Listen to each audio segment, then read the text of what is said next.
Nos encontramos en un paisaje estepario en el sureste peninsular. Estos ambientes, tan ignorados y despreciados desde el punto de vista ambiental, es sin embargo el hábitat de una gran cantidad de especies, muchas de ellas singulares y amenazadas. Hablamos de abutardas, de sisones, de gangas, de aguiluchos, de carracas, entre otras muchas, que ven como cada día su hábitat va disminuyendo a causa de una agricultura cada vez más industrial, cada vez más intensiva y por lo tanto menos sostenible. Todo ello agravado por un desarrollo sin precedentes de proyectos de energías renovables que van a cambiar drásticamente el paisaje estepario, transformando miles y miles de hectáreas. Estepas. Un paisaje modelado por la mano del hombre desde hace siglos. Terrenos abiertos, casi sin árboles. Campos de cultivo de cereal, pastizales naturales o matorrales de escaso porte. Estepas. Un ecosistema con una flora y una fauna que han estado olvidadas mucho tiempo debido a su escasa valoración social. Esta falta de apreciación contrasta con la que se tiene de otros espacios naturales, como las montañas, que por su orografía y por ser tierras menos fértiles para la agricultura, han permanecido menos alteradas, fijando el hombre en estos lugares su lugar de ocio y recreo. Las montañas son también las que acaparan el mayor número de figuras de protección natural. Pero allá abajo, en el llano, las estepas, al contrario de lo que pudiera parecer, esconden auténticos tesoros, muchos de ellos únicos en Europa. Una rica biodiversidad vinculada a los usos y aprovechamientos tradicionales del hombre y que ahora, por su transformación a un tipo de manejo más intensivo, se encuentra en peligro. Veamos estos tesoros alados que nos aguardan en esos cada vez más escasos hábitats esteparios. Seguramente el emblema de la estepa sea la abutarda. Su nombre proviene de lo difícil que le resulta al ave remontar el vuelo. El enorme peso de los machos, que ronda los 15 kilos, los hace situarse cerca del límite de la capacidad de vuelo para un ave. El periodo de cortejo es el momento más llamativo en la biología de estos colosos. A comienzos de la primavera, los machos se exhiben para atraer a las hembras. Esto supone un despliegue de conducta fascinante. Descuelgan sus alas, elevan la cola y las barbas, hinchan el cuello y se transforman en enormes bolas blancas visibles a kilómetros de distancia. En estas áreas, que se conocen con el nombre de leks, es donde también se producirán las cópulas. El sisón común es una de las aves esteparias que más está sufriendo las transformaciones del paisaje agrícola estepario. Ha pasado de ser un ave abundantísima hace apenas 20 años a desaparecer completamente en gran parte de su tradicional área de distribución. Su nombre proviene del sonido siseante que producen al volar. La causante es la cuarta remige del ala, que es más corta, curva y recia que las demás. Esto produce un siseo audible a mucha distancia. Durante la época de celo, los machos se sitúan en las lindes y en las zonas poco cubiertas para hacerse notar. Allí emiten su repetitivo y penetrante canto. Cuando detectan la presencia de alguna hembra, despliegan todo su potencial de cortejo y comienzan a dar saltos.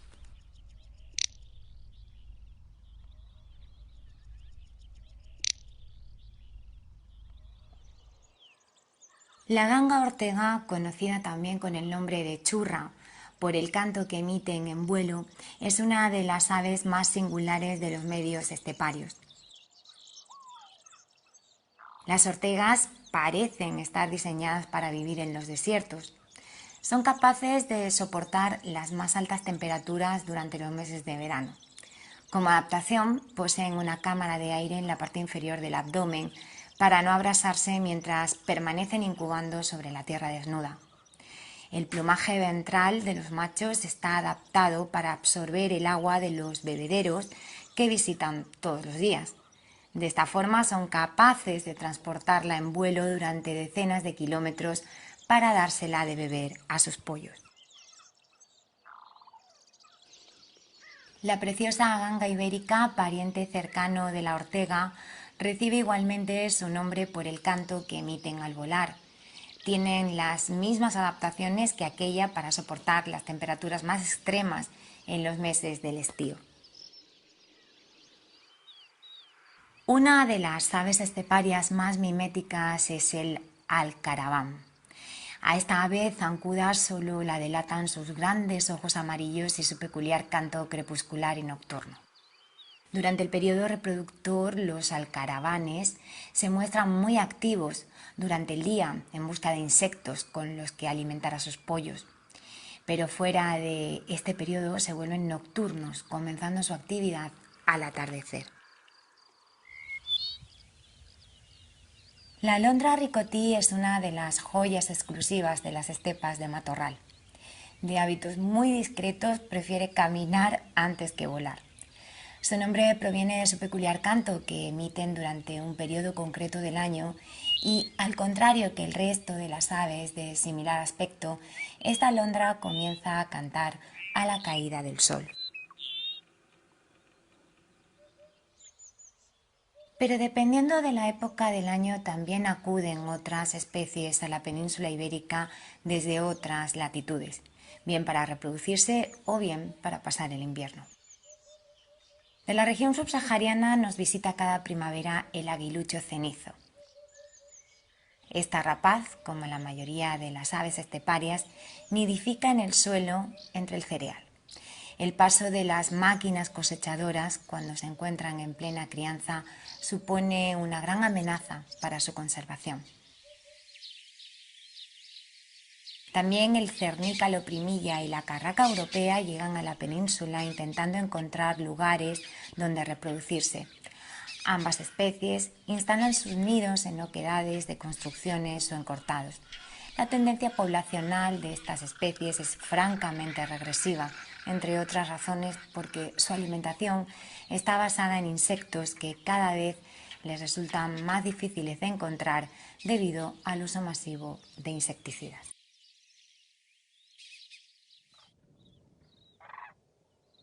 Entrado ya el otoño nos visitan otras aves procedentes del norte de Europa. Las grullas, amantes de los espacios abiertos, encuentran en las dehesas claras y en los campos cerealistas el alimento que necesitan para pasar el invierno. En realidad, el listado de aves esteparias sería muy extenso, desde la butarda o la grulla hasta la codorniz, pasando por un sinfín de aláudidos como las cogujadas o las alondras. Son muchas las especies que habitan en estos campos. Pero, ¿por qué están desapareciendo estas aves?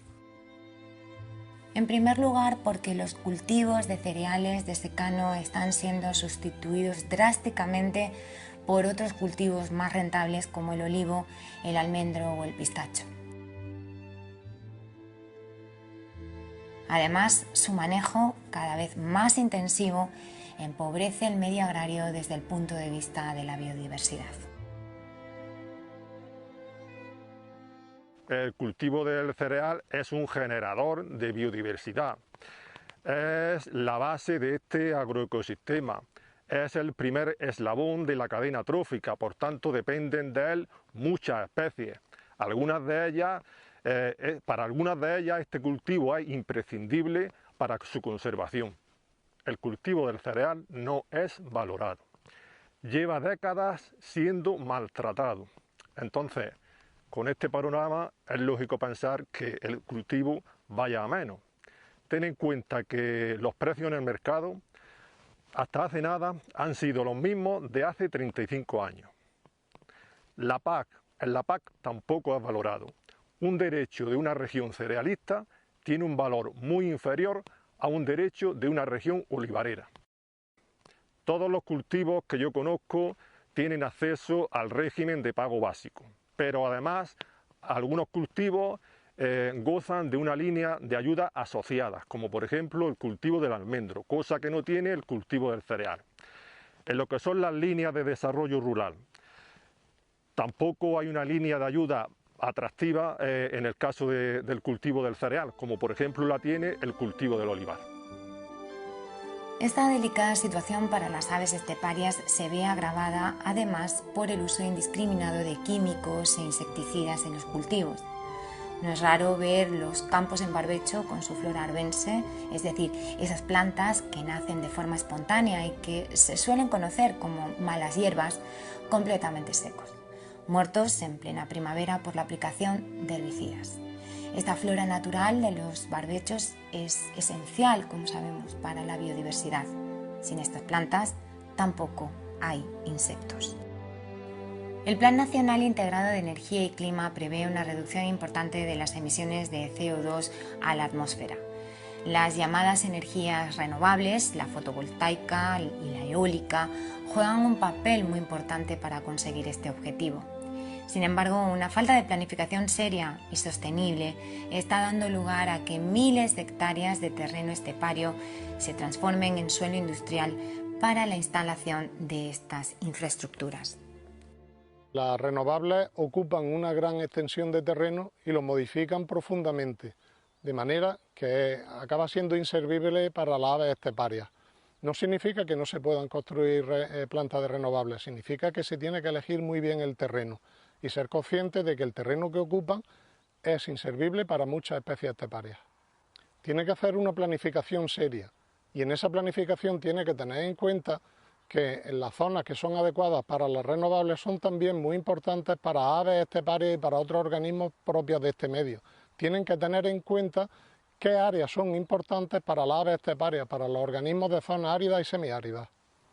A menudo el público en general no aprecia estos medios abiertos, desarbolados, no les da el valor que tienen. Sin embargo, en Europa, España es el país que tiene una mayor representación de este tipo de medios y de su fauna y flora asociada. Es decir, son medios muy valiosos y nosotros somos los que tenemos una mejor representación de los mismos. Hay que apreciarlos en lo que vale. Bueno, una de las maneras más eficaces que tenemos de poder conservar las zonas esteparias sería saber de dónde viene la alimentación que llevamos a nuestra mesa. Para eso tendrías que hacer la compra mirando y dándole la vuelta al producto y mirando el origen de los ingredientes que tiene ese producto. O sea, estamos hablando, por ejemplo, de saber de dónde vienen las lentejas que comes, de saber dónde vienen los garbanzos, de saber de dónde viene el trigo que lleva la pasta que estás consumiendo en tu casa. No hace falta tener un producto con un origen canadiense, sino que puedes tenerlo bastante cerca de tu casa y sobre todo favoreciendo luego el mantenimiento de esas zonas abiertas para la conservación de nuestras aves esteparias. Estas zonas esteparias disponen de un recurso complementario excepcional, el turismo de naturaleza o el turismo ornitológico. Consiste en que podamos traer a estas zonas a observadores para poder ver avutardas, grullas, sisones, aves esteparias que están en franca regresión. Para ello, la Administración debería apoyar decididamente estas nuevas fórmulas de turismo de naturaleza o turismo ornitológico, como ya se hace en algunas zonas de España. Hubo un tiempo en el que el hombre y las aves esteparias fueron aliados. Los hombres neolíticos fueron abriendo el monte para cultivar cereales a medida que iba aumentando la población humana y sus necesidades de alimento.